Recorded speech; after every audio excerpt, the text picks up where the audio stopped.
Ela tinha fechado um contrato de 20 milhões de euros naquela manhã. E agora estava parada no meio da serra, sozinha, com um carro que se recusava a ligar, um celular que fingia ter sinal só para zoar com ela, e os saltos afundando no cascalho como se até os próprios sapatos tivessem entrado na brincadeira. Clara Donovan, CEO da Donovan Enterprises. Eleita 2 vezes seguidas pela Forbes como uma das empresárias mais influentes de Portugal. A mulher que nunca perdia a compostura em reunião de conselho, que falava para uma sala com 40 executivos com a mesma frieza de quem pede um café, que tinha aprendido desde muito cedo que o mundo só te respeita quando você parece não precisar de nada. Esse mundo estava muito longe naquele momento. A estrada da Serra da Rábida se estendia nas 2 direções como um detalhe esquecido num mapa. Bonita demais, até. Deslumbrante. E completamente indiferente ao fato de que ela tinha uma reunião em Lisboa às 6 da tarde e de que o carro tinha decidido parar de funcionar como se tivesse lido a agenda dela e achado graça. Clara tentou a ignição pela 5ª vez. O silêncio que respondeu foi quase pessoal. Não um estalido, não um gemido mecânico, não o menor sinal de vida. Só o vento batendo na lataria e o som do próprio coração dela acelerando mais do que ela gostava de admitir. Ela saiu do carro. Os saltos bateram no cascalho com uma precisão que tinha alguma coisa de cruel. Clara ficou de pé ao lado da porta aberta, olhou para a estrada vazia nos 2 sentidos e fez uma coisa que raramente fazia: não fez nada. Ficou simplesmente parada. Processando. Uma menina que cresceu num apartamento de 2 quartos em Setúbal com a mãe trabalhando 2 empregos para pagar um aluguel não tem o luxo de entrar em pânico. Você aprende cedo a avaliar a situação, a encontrar a saída, a não desperdiçar energia em reação que não resolve problema. Mas tinha alguma coisa naquela tarde específica, naquela estrada específica, naquele silêncio que parecia mais cheio do que deveria, que deixava Clara com uma sensação que ela não sabia nomear. Não era pânico. Era outra coisa. Como se o dia inteiro tivesse estado construindo para algum momento que ela ainda não conseguia enxergar. O celular piscou. Uma barrinha de sinal. Nenhuma. Uma de novo. Lógico, ela murmurou para ninguém. Foi então que ouviu o motor. Vinha de longe primeiro, um som grave e ritmado que a serra ia devolvendo em eco. Depois apareceu na curva, uma picape antiga, a pintura azul desbotada de sol e de trabalho, com um para-choque que claramente já tinha sobrevivido a coisas piores do que aquela estrada.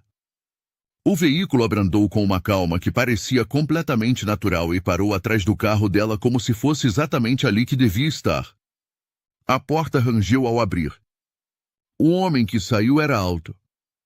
Ombros largos, com um tipo de constituição que não vem de academia, mas de anos de trabalho de verdade. Usava uma camisa de trabalho com manchas de graxa nas mangas e calças jeans desbotadas nas dobras dos joelhos.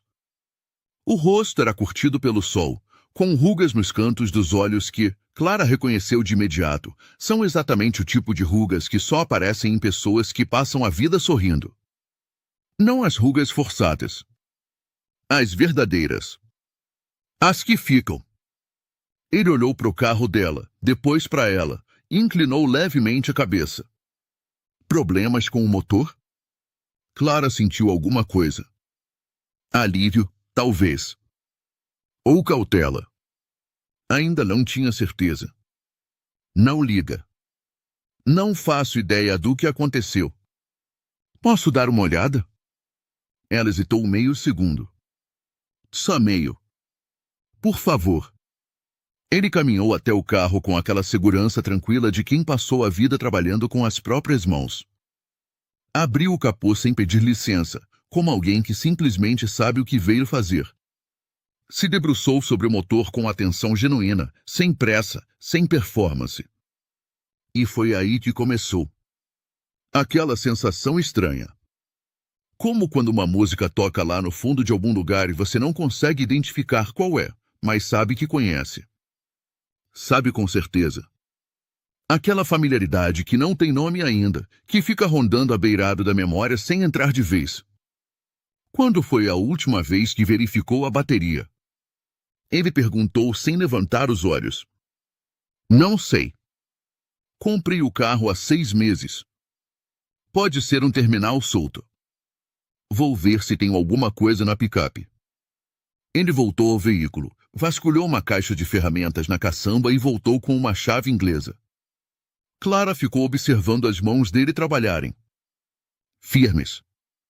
Certas. Sem nenhuma hesitação. E havia alguma coisa na forma como ele se movia, na inclinação dos ombros, na maneira como se curvava sobre o motor com aquela tensão total, que continuava puxando por uma memória que ela não conseguia alcançar. Como tentar pegar fumaça com a mão? Meu nome é Clara, disse ela, precisando ouvir a própria voz para se manter no presente. Ele olhou brevemente para cima. Um sorriso rápido e genuíno. Tomás. Tomás. O nome não acendeu nada imediato. Mas aquele sorriso. Meu Deus, aquele sorriso. Era quente. Era real. O tipo de sorriso que faz a pessoa sentir que tá tudo bem, que vai correr tudo bem, que o mundo não é tão hostil quanto parece nas 2 da tarde numa estrada vazia. Clara tinha visto aquele sorriso antes. Tinha certeza absoluta disso. Não sabia onde. Não sabia quando.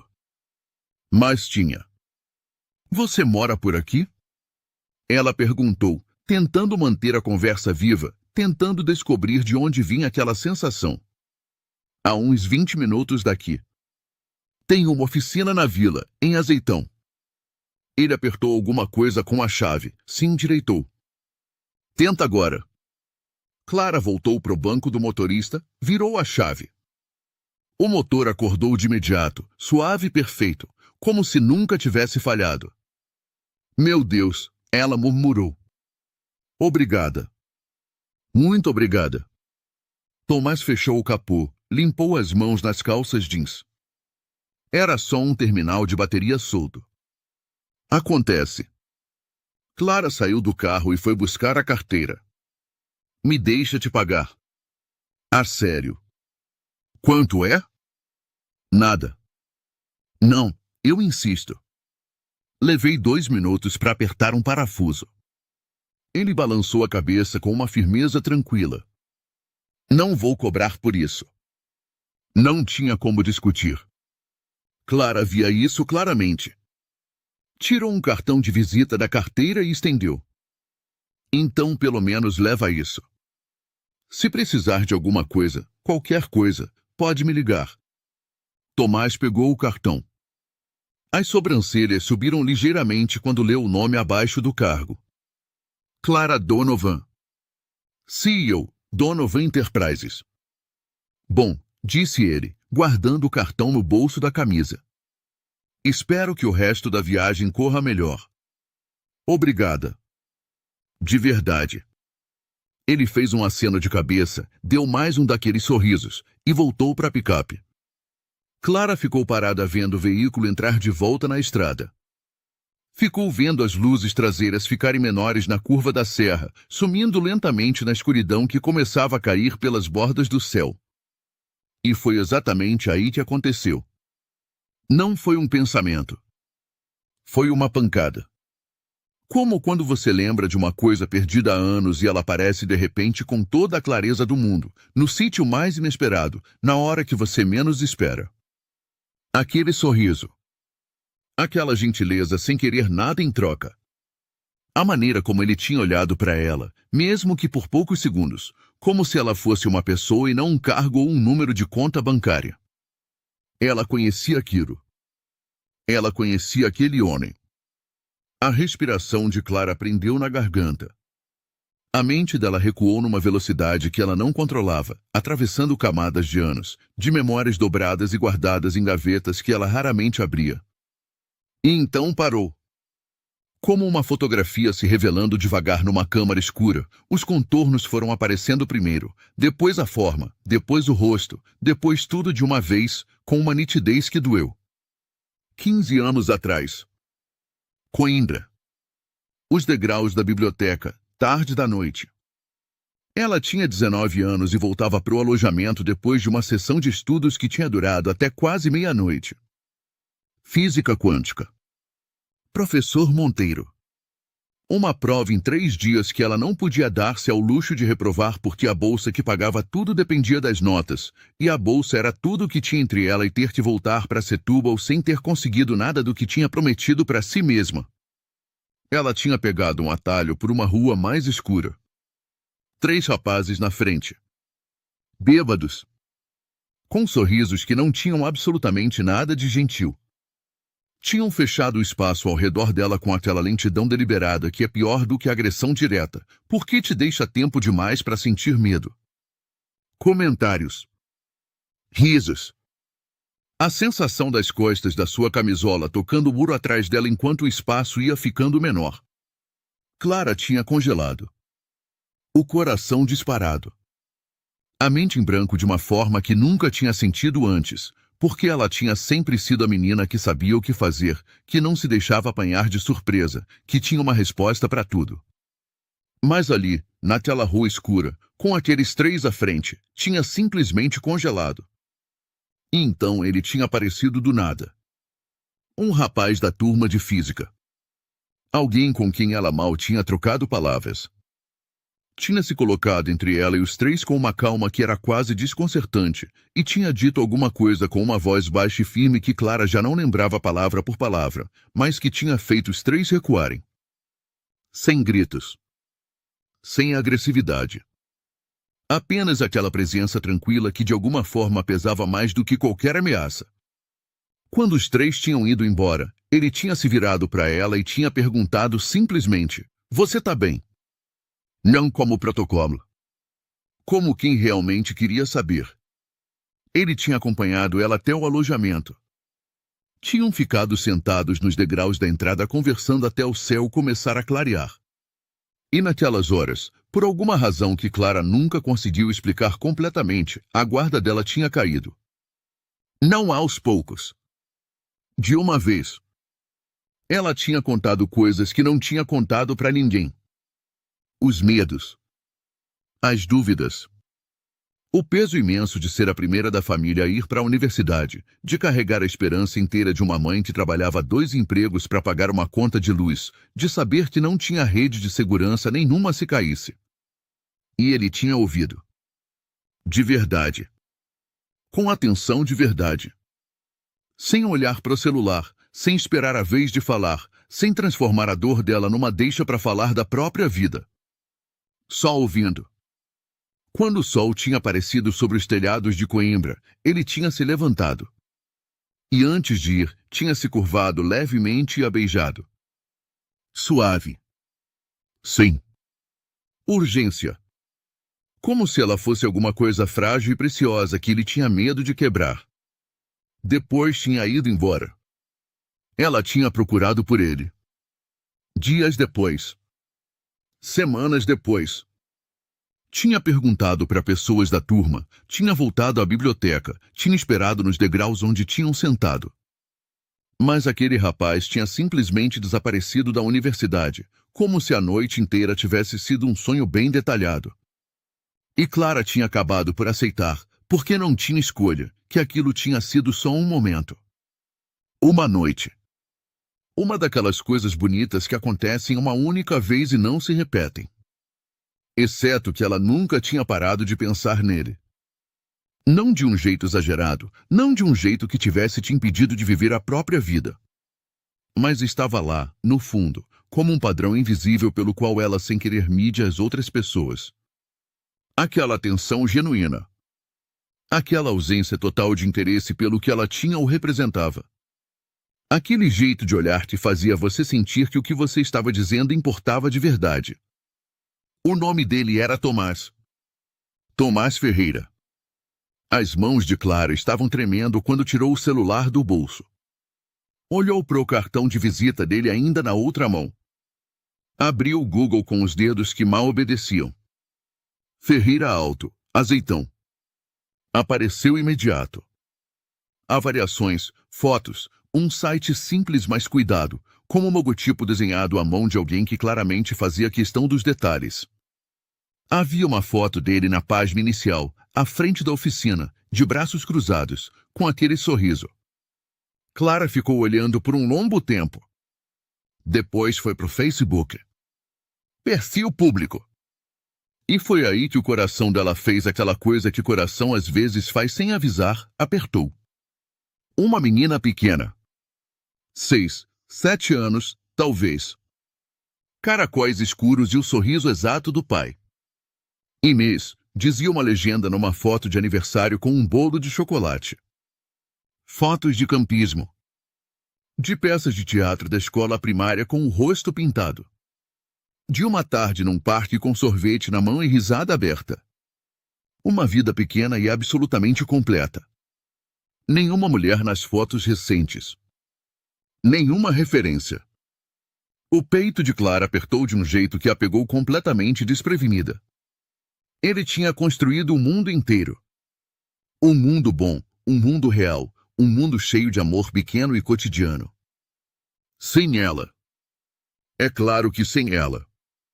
Ela tinha sido uma noite na vida dele. Uma conversa até o amanhecer. Um beijo nos degraus de um alojamento universitário. O dedo dela pairou sobre o botão de mensagem por um longo momento. O que ela ia dizer? Olá, lembra de mim? 15 anos atrás você me salvou numa rua escura e eu nunca mais consegui parar de pensar em você? Que passo a vida inteira medindo todo mundo por aquilo que você foi durante uma única noite e acho que ninguém chega. Que casei, me separei, construí uma empresa que aparece na Forbes, e de alguma forma em todos esses anos você continuou sendo o único momento em que eu me senti completamente vista. Ela fechou o aplicativo. Estava sendo ridícula. Era completamente ridículo.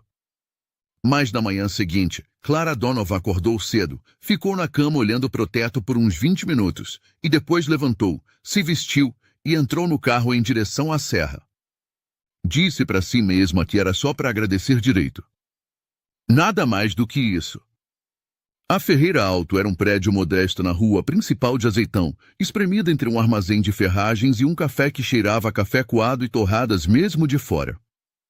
Clara estacionou do outro lado da rua e ficou um momento com as mãos no volante, motor desligado, observando pela janela de vidro da oficina. Tomás estava trabalhando num carro, movimentos eficientes e calmos como na tarde anterior.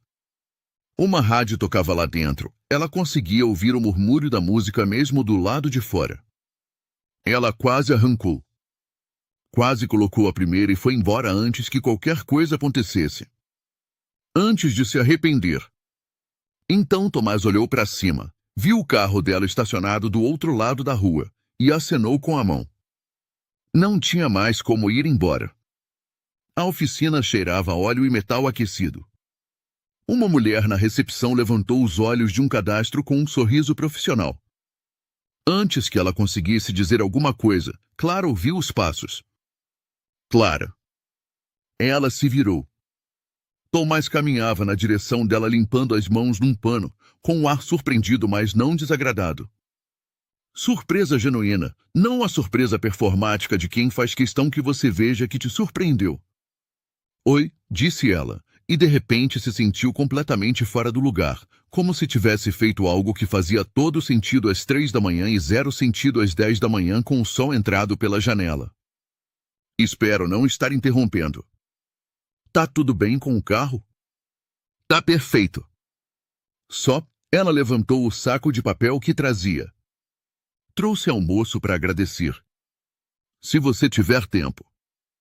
Alguma coisa passou pelo rosto de Tomás. Hesitação, talvez.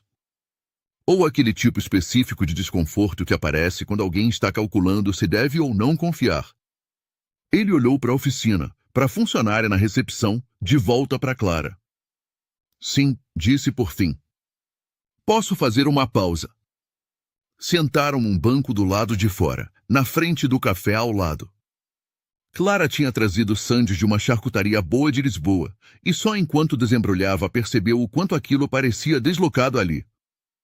Sofisticado demais. Pensado demais. Como se ela tivesse esquecido por um segundo onde estava. Não precisava fazer isso, disse Tomás, desembrulhando a dele. Quis. Ficaram em silêncio um momento. O tipo de silêncio que não é vazio. É o tipo que tem peso, que tem conteúdo, que os dois sabem que existe, mas nenhum sabe ainda como nomear. Foi Tomás quem falou primeiro. Posso te fazer uma pergunta? O coração dela acelerou de um jeito que ela sentiu na garganta. Claro. Ontem, quando você me deu o cartão. Clara Donovan, CEO. Ele não estava olhando para ela. Olhava para frente, para a rua, para os carros passando. Fui pesquisar. Uma pausa pequena. Você fez coisas extraordinárias. Construiu uma empresa do zero. Aparece em revistas. É um nome. Agora ele olhou. Por que você está aqui de verdade? Te disse. Para agradecer. Gente como você não dirige uma hora para trazer almoço para um mecânico numa vila pequena. A voz dele era tranquila. Não agressiva. Não ressentida.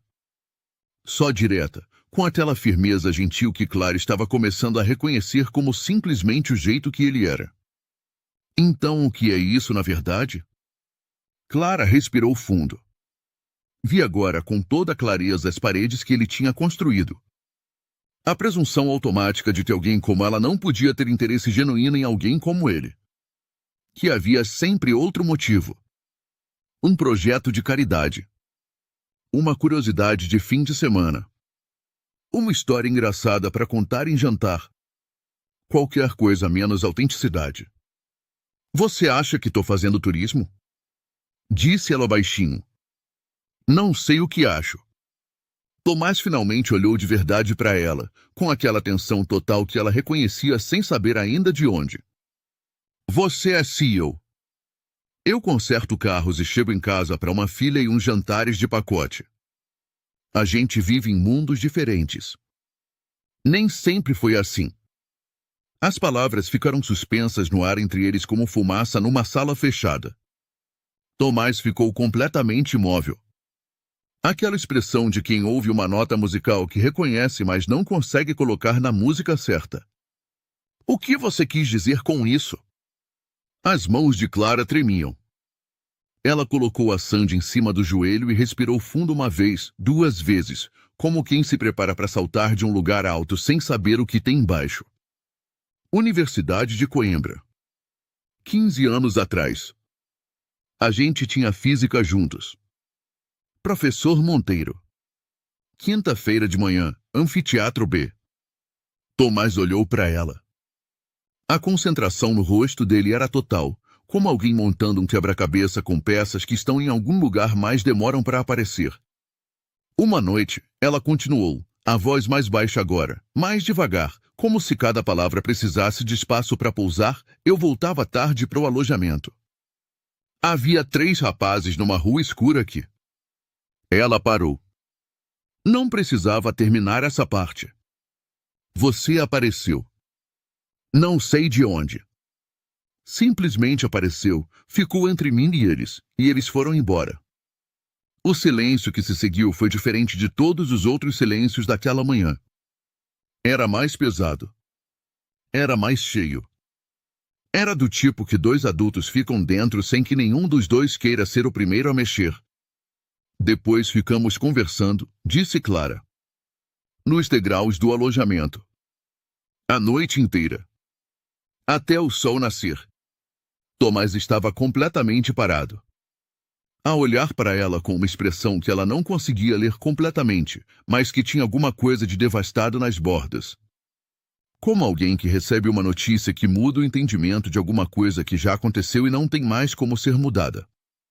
Clara, disse ele por fim, muito devagar, como se estivesse testando o nome numa boca diferente de quando tinha usado no dia anterior.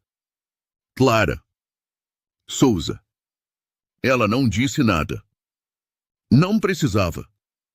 Meu Deus. Ele esfregou a mão no rosto, fechou os olhos por um segundo. Você cortou o cabelo. E o sobrenome? Me casei. Me separei. Fiquei com o sobrenome do ex-marido porque já era o nome da empresa. Tomás ficou com os cotovelos nos joelhos e olhou para o chão por uns segundos que pareceram muito mais longos do que eram. Quando levantou os olhos, havia alguma coisa ali que Clara não estava esperando encontrar. Não o constrangimento de quem não se lembra. Não a desculpa fácil de quem foi embora e não voltou. Havia reconhecimento. E junto com o reconhecimento, algo muito mais complicado. Algo que parecia custar alguma coisa. Eu te procurei, disse ele baixinho. Clara abriu a boca. Saí de Coimbra no dia seguinte, continuou Tomás, agora olhando para ela sem desviar. Meu pai teve um AVC. Tive que ir embora de emergência, não tinha como avisar ninguém porque nem tinha o seu número. Passei 3 meses em Setúbal cuidando dele. Quando voltei para Coimbra, fui ao seu alojamento. Uma pausa. Me disseram que você tinha mudado. Mudei de faculdade, disse Clara. A voz saiu menor do que ela queria. A bolsa caiu no 2º semestre. Tive que me transferir para Lisboa. Ficaram os dois em silêncio, absorvendo os 15 anos que cabiam nessas 2 frases simples. 15 anos de vida inteira. De decisões tomadas sem saber o que a outra pessoa estava fazendo. De caminhos que foram para direções opostas não porque alguém quis, mas porque a vida às vezes simplesmente faz isso, sem pedir licença, sem se importar com o que ficou pela metade. Não te esqueci, disse Tomás. A voz era baixa, mas firme. Sem dramatismo. Como alguém dizendo uma verdade porque é a verdade, não porque quer causar efeito.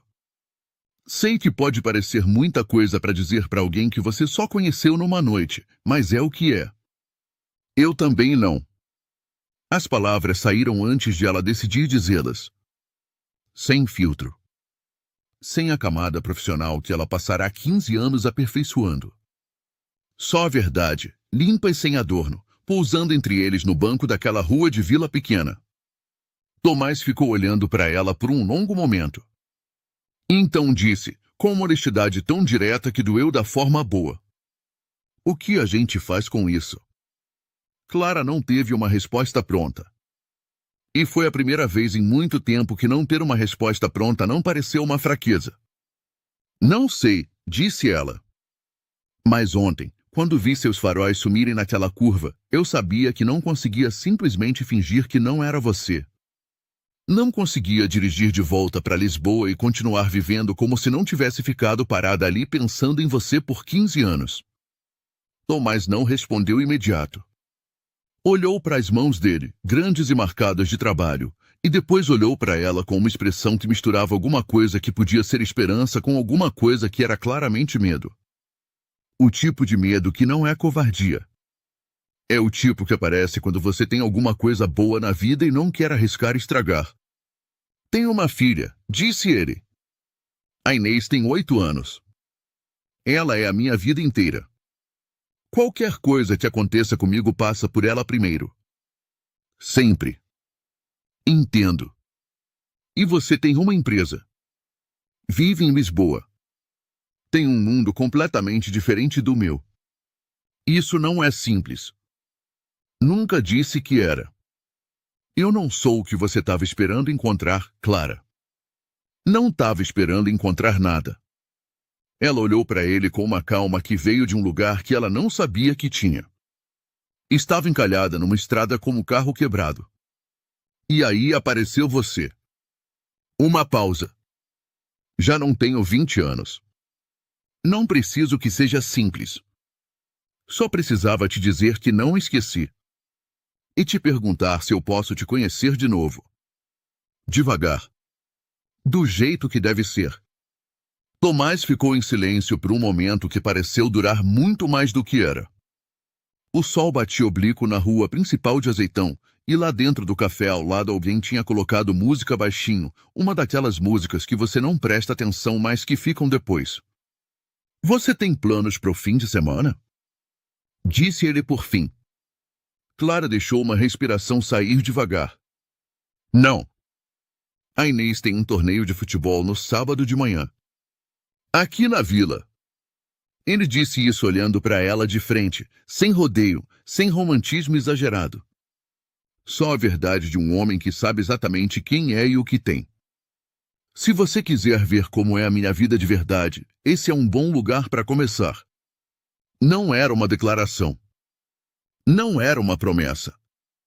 Era uma porta aberta com toda a honestidade do mundo, e a luz que entrava por ela era exatamente do tipo que Clara Donovan tinha passado 15 anos procurando sem saber o nome.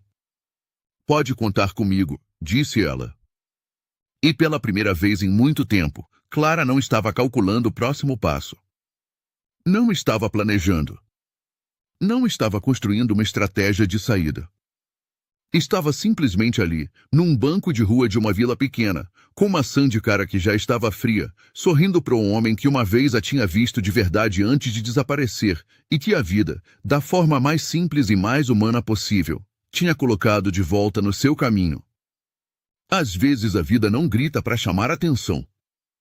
Às vezes ela só para o seu carro numa estrada de serra e manda um homem com uma chave inglesa e 15 anos de história não resolvida bater na janela. E tudo o que resta é ter a coragem de não ir embora dessa vez.